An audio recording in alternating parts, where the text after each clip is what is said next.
వదినా రావదినా, ఇంటి దగ్గర దింపుతాను. వద్దులే బాబు, ట్యాక్సీలో తిరిగేంత డబ్బున్నదాన్ని కాదు. పావులా తోటకూర తేవటానికి 2 రూపాయల ట్యాక్సీ డబ్బులు నేను ఇచ్చుకున్నాను బాబు. డబ్బులు లేవని బాధపడకొదినా, కావాలంటే అప్పిస్తాం. ఈ అప్పు అనా పైసలతో తీసుకునేది కాదు, అభిమానంతో తీసుకునేది. రావద్దు.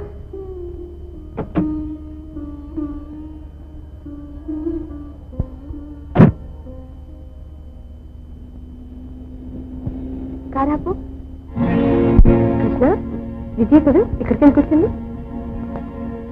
అది ఆ హరిగడి. ఇద్దరు కలిసి ఎవరికి తగాదాలు పెట్టాలో, ఎవరు తల పగల కొట్టాలో ఆలోచిస్తారు కమ్మా. నువ్వా? నీతో పన్నెండు వచ్చాను. నీ ఇంటికొస్తే పొమ్మన్న దానివి నా ఇల్లు ఎత్తుకుంటూ వచ్చావా? కమాన్, శరణంటూ ఈ గూటి మీద వాళ్ళని ప్రతిపెట్టి ఆశ్రయం ఇస్తాడు ఈ హరి. నీకు కావలసింది డబ్బు. ఆ డబ్బు కోసం నువ్వు ఏం చేయడానికైనా వెనకాడవని నాకు తెలుసు, అందుకే వచ్చాను. హరికి నీ మాటలు అర్థం కావటం లేదు. 10,000 కోసం మా ఇంటికి వచ్చి నన్ను ఎదిరించావు కదూ. 10 కాదు, 25,000 ఇస్తాను. నాకు సహాయం చేయగలవా? డబ్బిస్తే ఏ సహాయమైనా చేయగలడు ఈ హరి. పని ఏమిటో చెప్పు. ఆ కృష్ణ మా మరిది, ఆ పొగరబోతు. అదృష్టం బాగుండి నిన్ను నువ్వు మా ఇంట్లో వెనక నుంచి పారిపోబట్టి బ్రతికి బయటపడ్డాను. మరీ పగబట్టిన నాగుబావులా తయారయ్యాడు. నన్ను మా నాన్ని బజార్కి ఎక్కించిందే నిద్రపోయేలా లేడు. అతన్ని ఇహ చెప్పకు. అతని పేగులు తీసి నీకు హారంగా అందించాలి, అంతేగా? అది కాదు కృష్ణ, అలా పరాయమ గారింటికి ఒంటరిగా వెళ్ళిందంటే నాకెందుకో భయంగా ఉంది. వెళ్ళి చూసిరావు. వదినా, ఒక పాము ఎప్పుడు రెండో పామును కాటి, రెండూ కలిసి ఎదటి మనిషిని కాటేస్తాయి. అయితే వెళ్ళవా? నేను వెళ్ళను. సరే వదినా, సరే నేనే వెళ్తాను. నువ్వు చాకులం కత్తులం అంటూ 4 వెళ్ళి సావు దెబ్బలు తిని తిరిగి వచ్చారు. నువ్వు అలాగే. నో నో నో, వీడు కత్తి కాదు, చాకు కాదు, బుల్లెట్. వాడి సంగతి నాకు వదిలేయి. అరే అది కృష్ణ గొంతు. అరే అరే అరే, ఎందుకు వచ్చావు? మా ఇంటి పరువు ఇప్పుడే మీ ఇంటి మెట్టెక్కటం చూసి. ఆపేసావే, చెప్పు. చెప్పమంటావా? నువ్వేం చెప్పక్కర్లేదు. పరువు తక్కువ పనులు చేయడానికి నా పేరు శాంత కాదు, విజయ. పరువు గల ఇంటి ఆడపడుతుని పరువుగానే ప్రవర్తిస్తాను.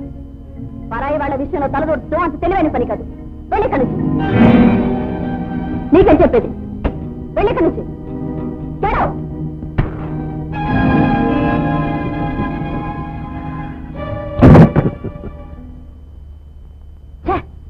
ఇంత ఒంటరిగా నీ కళ్ళ ముందుకు వచ్చిన మనిషిని చూస్తూ వదిలేస్తావా? అంత చేతగాని వాడివి ముందే ఆ పని చేయలేని చెప్పకూడదు.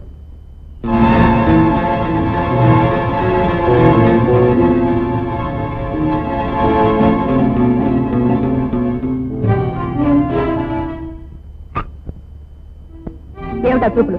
వీరుడికి కావలసింది వీరత్వమే కాదు, శృంగార రసం కూడా.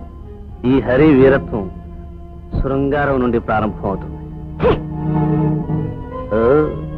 ఆడదాని నీకా తిరస్కారము అందమే. ఏదైనా చెయ్యి, నాకు కావలసింది నేను తీసుకుంటాను. అడుగు ముందుకు వేసావంటే తిరగబడతావు, అంతేగా? తిరగబడి ఆడదాని స్పర్శ మరింత తీయగా ఉంటుంది. ఇదిగో డార్లింగ్, ఎన్నో రోజులుగా ఎన్నో కోణాల నుంచి నీ అందాన్ని పరిశీలిస్తూనే ఉన్నాను. ఈ రోజు నీకుగా నువ్వు వచ్చి ఈ అవకాశాన్ని ఇచ్చావు. ఈ అందాన్ని వదులుకునే రసికుని మాత్రం కాదు. కమాన్ కమాన్ డార్లింగ్.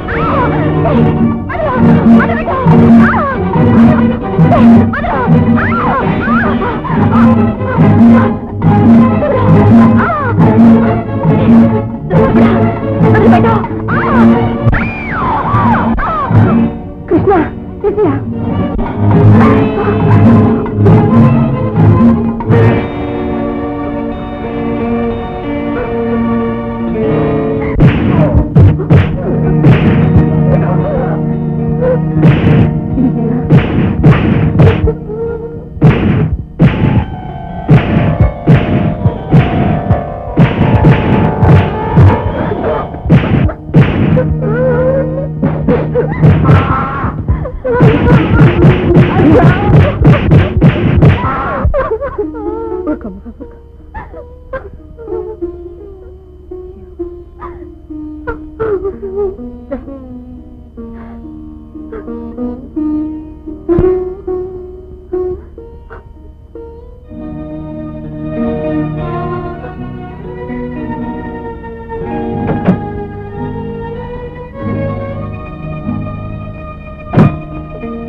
ఏం జరిగింది?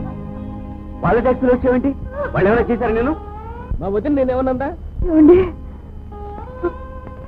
దేవతని తప్పు పెడితే ఆ పెరిగే పాపాలకి తరుగుండదండి.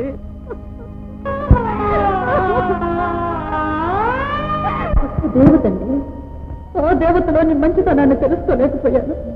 మానవత్వాన్ని రాక్షసులా తయారయ్యాను. ఆ దేవత పాపాన్ని అంటగట్టాను. ఒక అమాయకుడి ఉసురు పోసుకున్నాను.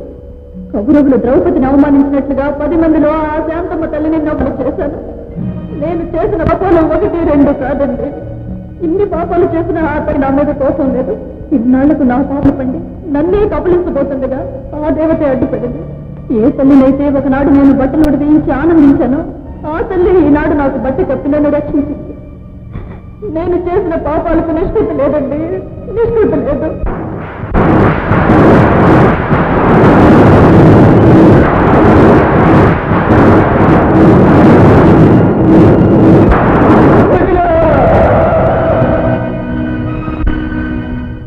ఏమిటా మాటలు? పేరు చేసింది విజయ కాదు, విధి. విజయ నా బిడ్డల్లో ఓ బిడ్డ లాంటిది. విజయ్ ఏదైనా తెలియక తప్పు చేస్తే కేవలం తన అమాయకత్వం. మీరిద్దరు సంటగా ఈ ఇంటికి తిరిగి రండి. అమ్మా విజయ. అవునక్కయ్య, నువ్వు నా తోటి గొడవలు కాదు, అమ్మలా అని. చెప్పుడు మాటలకి తప్పుడు చూసులకి లొంగిపోయి నిర్మలమైన నీటిలో రాయి విసిరాను. నా పాపానికి నిష్కృతి లేదక్కయ్యా, నన్ను క్షమించక్కయ్యా. తప్పమ్మా, తప్పు.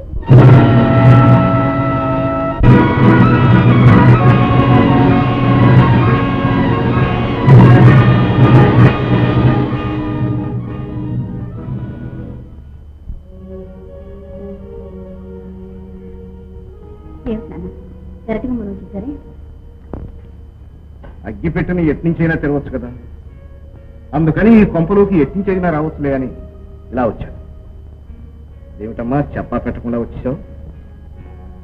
వస్తే వచ్చావు, ఇది మర్చిపోయావే? ఏమిటమ్మా అలా భయపడుతున్నావు? ఇది నీ హారమే, ఎప్పుడు నీ మెడలో ఉండేదేనమ్మా. అవునా? ఇన్నిటి వరకు అది నా మెడలోనే ఉండేది. అది ఉన్నంతసేపు నాలో అహంకారం, అహంభావం పరవణ దొక్కుతూ ఉండేది. నాకు ఈ హారం వద్దు నాన్న. సరే, నీ ఇష్టం. ఇంటికి పోదాం. ఇంట్లోనే ఉన్నాను నాన్న, నా ఇంట్లో ఉన్నాను నాన్న. ఇది దేవతలుండే ఇల్లు నాన్న. ఈ ఇంట్లో ఉన్న ప్రతి ఇటుకకి జాలిపడే మనసు ఉంది, క్షమించే గుణం ఉంది, అభిమానం ఉంది, అనురాగం ఉంది. అవన్నీ ఉన్నా కిలో బియ్యం కొనడానికి డబ్బులు లేవు. ఆ డబ్బుల కోసం నానా చాకరీ చేస్తూ కష్టపడే కూలీలు నీ వాళ్ళు. నాన్న, కొండంత ఆస్తి ఉన్నా కొనలేని ఐకమత్యం ఉంది నాన్న నా వాళ్లలో. నీ దగ్గరున్న డబ్బు మనుషుల్ని కొనగలతే కానీ వాళ్ళ మనసుల్ని కొనలేదు. కాదు, నేను ఇప్పుడు నీ కూతుర్ని కాదు, ఈ ఇంటి కోడల్ని. పరాయి మనిషి ఇంట్లో చీమకు అపకారం తలపెట్టినా ఏం జరుగుతుందో నీకు తెలుసా? ఆనాడు మనం పంపించిన రౌడీల్ని ఇంట్లో పిల్లా పాప ఏకమై తరుముకుంటాను. ఇప్పుడు నీకు అదే గది వస్తుంది. ఒక్కసారి అర్థించు.